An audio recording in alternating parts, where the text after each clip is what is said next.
I have defined genius as the expression of God. And if you've eaten Wolfgang Puck's food or visited his restaurant, you know this is an expression of God. And there's no better way to experience God than, for me, eating.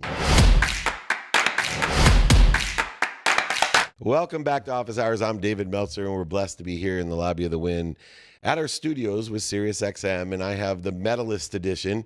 There's so many medals here. Chad and I are just amazed. We're trying to keep track of all the gold, silver, and bronze and world championships. They just keep piling up. But, you know, like when I'm talking to my wife, she's impressed with all of you. You know, go through the names of my co-hosts, and she's like, wow, you know, LaShawn Merritt, John Doyle, and the amazing Chad Sandrigan. But this guy, he wins the women's hearts in the way that women really should be won over, which is through their stomachs. Yeah. It's an understatement to say he's an owner and a restaurateur. He's truly the Hall of Famer of culinary arts. And if you mention his name, it's like mentioning Einstein's name. You say Einstein, everybody around the world says genius. When you say Wolfgang Puck, everybody says delicious. Unbelievable. And you actually know him. We actually know him. Welcome to Office Hours, Wolfgang Puck. Hello. It's so good to be with you guys again. Thank you. Well, I can't wait to go back to Vegas. I'm coming next week for the Formula One. So. Yeah, well, you're going to love that a lot more than this show, but you're always welcome in person. We would love that. I love to talk about food, so it's a good thing. You're very good thing. And for us, I love to talk about genius. And we were talking about Einstein and Wolfgang Puck, and people would, in their own realm, call them geniuses. And for me, I have defined genius as the expression of God. And if you've eaten Wolfgang Puck's food or visited his restaurant, you know this is an expression of God. And there's no better way to experience God than, for me, eating. For you, Wolfgang, you are an inspired entrepreneur, and you use food as your platform to allow other people to experience this genius. How did that evolve for you to know your genius and to be able to express it so well? You know, it's interesting. The first time where I really thought I was good or whatever was at Beaumanière when I was 19 years old. And the owner at that time was 72 or 73 years old. He was the chef, Raymond Tullier. He actually is my mentor. So I remember when he went on vacation, for example, he told the chef, the executive chef of the restaurant, who was maybe 40 at that time, he said, I'm leaving for 5 days for Cannes. He had a house there, but I want Wolfgang to do the sauces. And I was this little Austrian guy, you know, I didn't think there were 20 other French guys in the kitchen. And so I thought, you know what, maybe I make better sauces than they do or something like that. And then I was at Maxime's in Paris, and this was very tough with everybody. So I still remember, I was making a scallop dish with the sauce. And he tasted the sauce and said, who made this scallop? And I said, I did it. I thought something bad gonna come out. He said, that's the best sauce I ever tasted, and that's scallop. So, and I said, maybe I'm better than a lot of people, not the best, but good enough to continue. And I think that's what happened. And when I came here to Los Angeles, for example, I worked at a restaurant called Ma Maison, which was bankrupt when I started. And then I started to prepare good food. I used to go to the fish market, buy some fresh fish, and I drove down to the Chino farm and got fresh vegetables. So it's all with the great ingredients, you can make great food. And the restaurants start to get busy. So when I started, we grossed like $18,000 a month. That was in the 70s, like 75. And when I left in 80, we grossed $300,000 a month in the same size restaurant, except that I built a bigger kitchen midway through. So I thought, you know, the people like my food, or I cooked food what people really liked. Sometimes I don't know really, you know, they like my food or I know what they like. So it's interesting. Well, I love your food, and I know you do too. LaShawn Merritt, meet Wolfgang Puck. Wolfgang Puck, how are you? How are you? I'm excellent. Thank you. Thank you. Good to meet you. Thank you. Thank you. I am a 3-time Olympic gold medalist and 11-time world champion in the sport of track and field. And what specialty in parkour? 400 meters. the hardest one. Wow. Suffering. You know, and nowadays I do a lot of inspirational speaking. And when I do speak, I talk about my parents a lot. And my mom comes up a lot, and my dad in my journey. And I recently saw that you opened a new restaurant in Vegas. And it was influenced from your mom. My mom, you know, Yes. let me tell you my little story about my mother, my father. My mother was like an angel. My father was drunk and he was crazy and beat up on my sister and myself and everything. And he always told me I was good for nothing. Mm. You know, when he built the house where my sister still lives there by himself, basically. But I used to bring bricks and mortar and everything up when he was doing the walls, and I hated it. And he thought, you know, I should become a mason or a mechanic or some manly profession, he thought at that time. Remember, that was in the 60s. So I hated it. All I wanted to do is get out of the house and get away from my stepfather. And, you know, when I was 14, I never went to high school. When I was 14, my mother found me a job as a chef's apprentice. But my mother was a chef also. So in that hotel where she worked, I used to go in the summer and work a little bit in the kitchen, especially in the pastries with the sweets and everything. So that's where it really started. But it was so interesting to think of my father saying always, I was good for nothing. I'm never going to amount to anything. And then years later, when I had restaurants, when I became successful, he said, yes, I know. If I would have been like the other guys, you know, you would still be at home in Carinthia and be good for nothing, you know. So it's because of him. He took all the credit. My mother used to get so upset about that, but it's interesting to see. John, meet Wolfgang. Wolfgang, pleasure to meet you. So many things I'd love to ask. You know, I'm an experimental chef myself, nowhere in your category, of course, but in my sport of speed skating, there would be days where I would finally get it right. And so I would experience, you know, lap after lap where I've just mastered the technique and I've got it down perfectly. And then the next day I'm a complete disaster and I don't know what's going on. And then the same thing happens for me in the kitchen where I will be experimenting with ingredients. And some days I get the mix right and everything flows together and I have like the best meal I've ever had. But then this is my quandary and I wonder how you do it. Like, I don't really remember how I did it. So how did you take your ability to make that sauce for the scallops and replicate it? Because key to your success is you have to be able to replicate what you've done.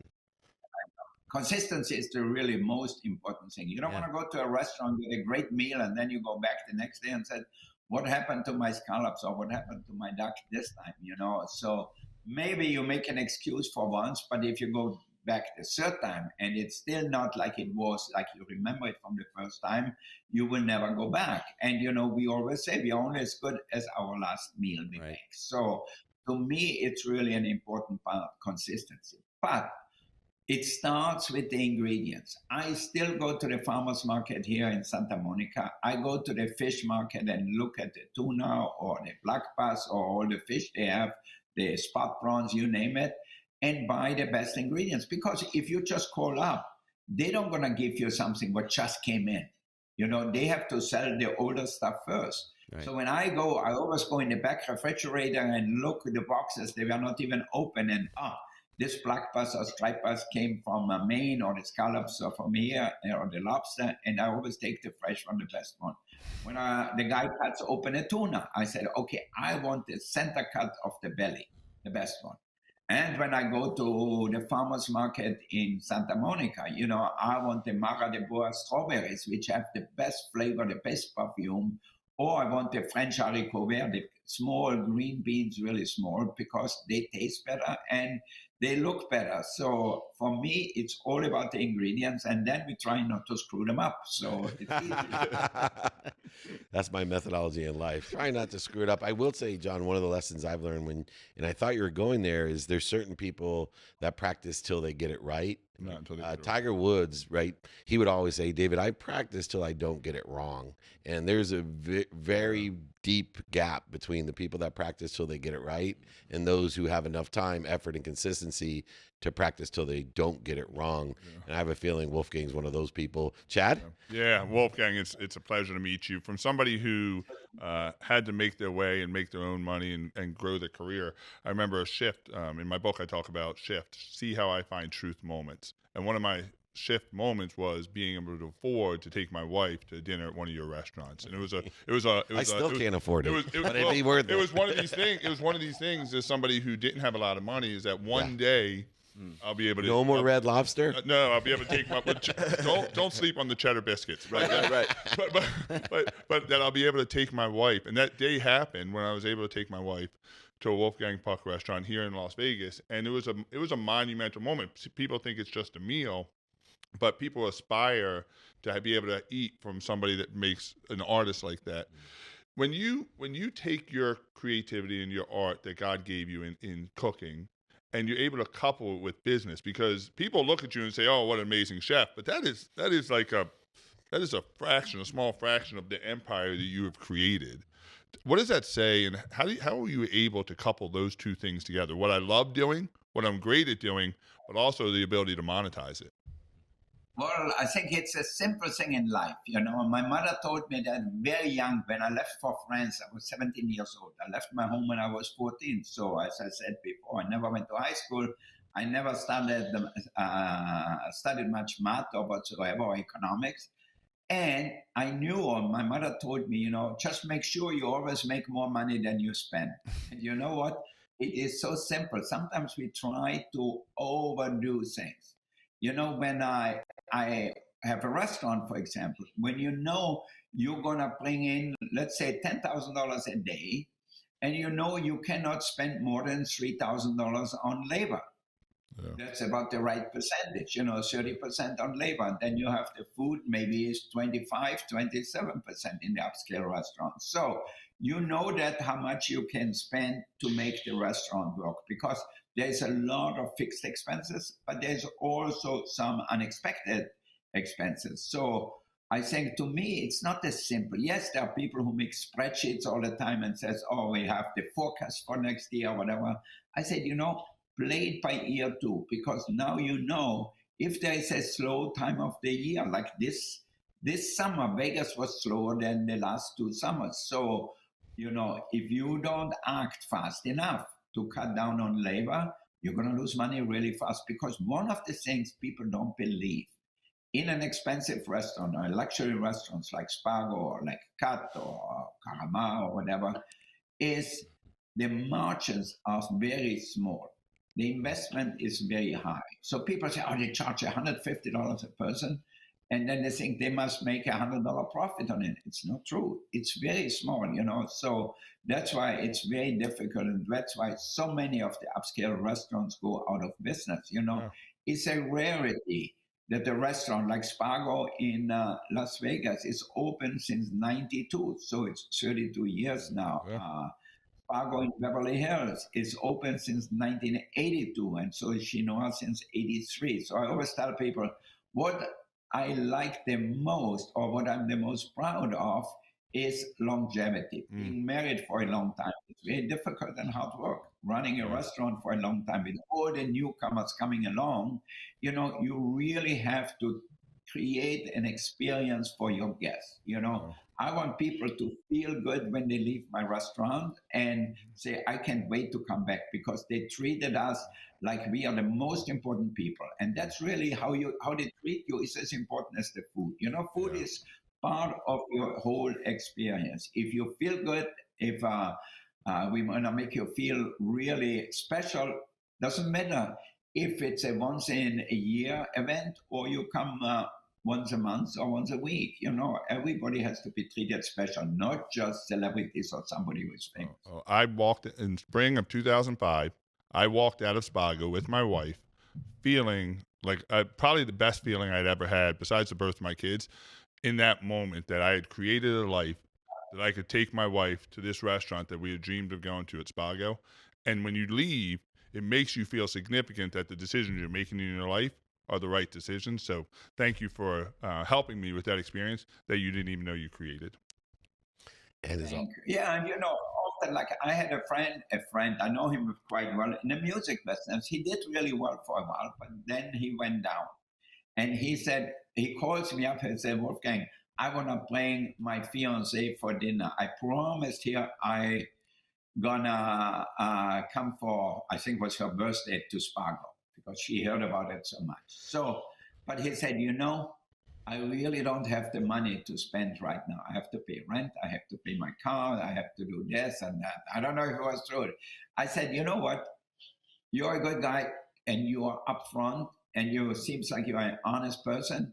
Just come. I invite you and your girlfriend. And she was so happy. I thought she's gonna leave him for me. Oh my goodness. I was going to say that purposes are intertwined when he talked about marriage is like a restaurant, that longevity and consistency, it's difficult and obviously to have a long marriage. And I just assumed Wolfgang was talking to our wives earlier, and they asked him to make sure that he mentioned that being married to us is just like owning a restaurant. Yeah, right. It's very difficult and challenging in order to last the test of time. I'm only 27 years into it. His restaurants have outlasted my marriage so far, but I keep bringing for my anniversary my wife to Spago's and other restaurants of Wolfgang's, and that seems to be a redemption plan. A little bit of forgiveness is warranted after you get that beautiful experience. Agreed. There is love in food, and the expression of God, that genius of Wolfgang Puck, allows him to be at the top of the game throughout his entire career since he was 19. Everybody else knew it. Now he knows it as well. Wolfgang Puck, we look forward to seeing you. None of us need a free meal, but we are definitely looking forward to having one. What an experience would it be to have a meal with Wolfgang in Beverly Hills or here in Las Vegas? That's what my ask is going to be of you, my friend, that we get to take you to dinner. We'll pay, and we would appreciate that immensely, wouldn't we? Yeah. And we have some great wines and cocktails, whatever it is, and we can go to cut those things. Or even like I like to go when I'm in Vegas to go to 1228 downtown and have a good breakfast. Like I love the croissants there, and when you go up in Europe, croissants and pain au chocolat and all these things are really an important part, So I love my good cappuccino and the croissant. So 1228 is amazing too. So you start in the morning. Whatever we do, we try to do it really well. If it's a simple bread, a baguette, or if it's a great steak or a wonderful fish. But it has to be an experience. I always tell people about an experience I had at Barney's. Barney's was a famous department store. They even had one in Las Vegas at the Venetian. So I go into Barney's in Beverly Hills, and nobody looked at me. Nobody said hello. There were 4 people in this little corner where they have the computers where you pay. And I walked in and nobody said good morning, nothing. Finally, I got so upset. I said, if that would be my restaurant, I would fire these 4 people on the spot. I went up to the counter and said, good morning. And finally, they looked at me as if I was crazy. So no customer, they didn't welcome me. I didn't feel good. I still bought my 2 pairs of jeans, but I didn't go back. And sure enough, 2 years later, they filed for bankruptcy because they forgot that the guests are more important than any computer in the world. You arrive in a restaurant, look at the computer and don't look up and say, hello, welcome, glad to have you here. I think then you have a problem. Yeah. Well, I love that, and definitely have a new bucket list item to have breakfast or dinner with Wolfgang Puck here in Las Vegas with 3 of my best friends. Can I give us a potential quick dinner or lunch or brunch conversation? Yeah. I had a total insight when you were talking. LaShawn and I share something, and GSP, that we both had incredibly supportive families for our careers. And there's a U-shaped curve here. So people with super supportive families can go on to achieve very, very high performance. Generally speaking, the middle is parents don't pay any attention, and there's very few high performers in any field in that. And then sadly, you sort of have the opposite where parents are abusive in a way of where they withdraw affection for performance. it feels like you've had both, which I've never heard before. You had a mother that was on the left side, a father on the right side. So you kind of got the best of all worlds because both work. Not to say that you would love that, but this could I be a share fun in that. conversation. Mother way up here still is. Same here. My dad was over here. So what a great analogy. We look forward to discussing that at breakfast or dinner with you. It's invitations, not obligations, but we're buying. So if that is at all available, that's my next invitation, Wolfgang. Thanks for joining us. Thank you. Good to talk to you again. Thanks, Wolfgang. You're amazing. The incredible Wolfgang Puck, the genius of culinary arts, the Hall of Fame of culinary arts himself. What a pleasure and a privilege it is to have him join us here on Office Hours.